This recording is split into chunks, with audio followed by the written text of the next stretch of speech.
26-এর আগে বীরভূমে ফের শাসকের কোন্দল কাঁটা। রক্তগঙ্গা বইয়ে দেওয়ার হুমকি কাজল ঘনিষ্ঠ তৃণমূল নেতার। জেলা সভাপতির পদ হারিয়ে কেষ্টর শক্তি প্রদর্শনের মধ্যেই হুঙ্কার কাজল ঘনিষ্ঠের। কাজল ঘনিষ্ঠ ব্লক সভাপতির নিশানায় অনুব্রত মণ্ডল। দলকে রসাতলে পাঠিয়ে দিচ্ছে।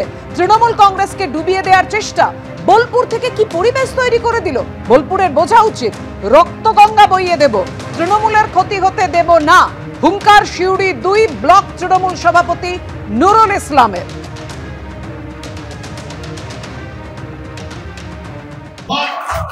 দলটাকে রসাতলে নিয়ে যাওয়ার চেষ্টা, দলটাকে ডুবিয়ে দেওয়ার চেষ্টা।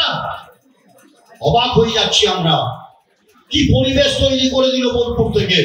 কিন্তু বোলপুরের বোঝা উচিত, রক্তগঙ্গা বইয়ে দেবো,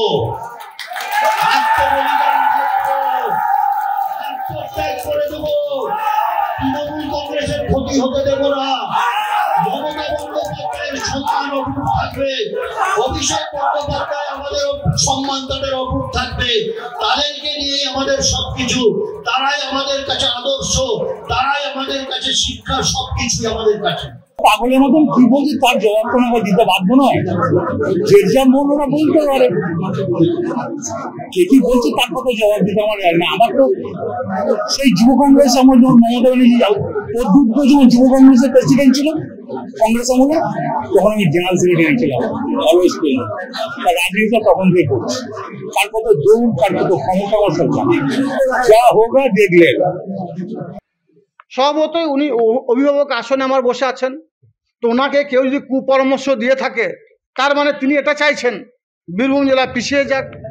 বীরভূম জেলার উন্নয়ন যেটা হচ্ছে মমতা বন্দ্যোপাধ্যায়ের হাত ধরে, সে উন্নয়নকে কেউ স্তব্ধ করতে চাইছে, এটা কাম্য নয়। আমার মনে হয় তারা তৃণমূল কংগ্রেস দলটাকে ভালোবাসে না, তারা নিজেদেরকে ভালোবাসে। হয়তো নুরুল ইসলাম সাহেবকে দিয়ে বীরভূম জেলা পরিস্থিতি পিছিয়ে দিতে চাইছে, এটা কাম্য নয়। কলকাতা মালদার পর এবার রানীগঞ্জ ফের সিভিক দৌড়াতে ছবি এলো সামনে, যেখানে একেবারে ট্রাক থামিয়ে তোলাবাজি এবং তারপরেও না দেওয়ায় রণংদেহীর সিভিক ভলান্টিয়ার। সিভিক হয়ে মারতে আসবে, হ্যাঁ সিভিক হয়ে মারতে আসবে, সিভিক হয়ে গায়ে হাত দিতে আসবে কেন? সিভিক পুলিশের কি ইয়ে আছে ও গায়ে হাত দেবে? আমি ওকে বলছি তো যে ওখানে স্যারকে দিলাম, আবার এখানে কেন দেবো? সিভিক পুলিশ আমাকে ড্রেস খুলে মারতে আসছে, আমাকে সিভিক পুলিশ ড্রেস খুলে মারবে, হাটে মারবে আমাকে। তুমি সিভিক হয়ে আবার বেশি বাড়াবাড়ি, হ্যাঁ তুমি আমাকে, তোমার এত বড় আসপর্দা, হ্যাঁ তুমি সিভিক হয়ে আমার মারতে আসবে? অফিসার ওখানে দাঁড়িয়ে দাঁড়িয়ে কথা বলবে, সিভিক হয়ে মারতে আসবে? হ্যাঁ সিভিক হয়ে মারতে আসবে? সিভিক হয়ে গায়ে হাত দিতে আসবে কেন? সিভিক পুলিশের কি ইয়ে আছে ও গায়ে হাত দেবে? আমি ওকে বলছি তো যে ওখানে স্যারকে দিলাম, আবার এখানে কেন দেবো? সিভিক পুলিশ আমাকে ড্রেস খুলে মার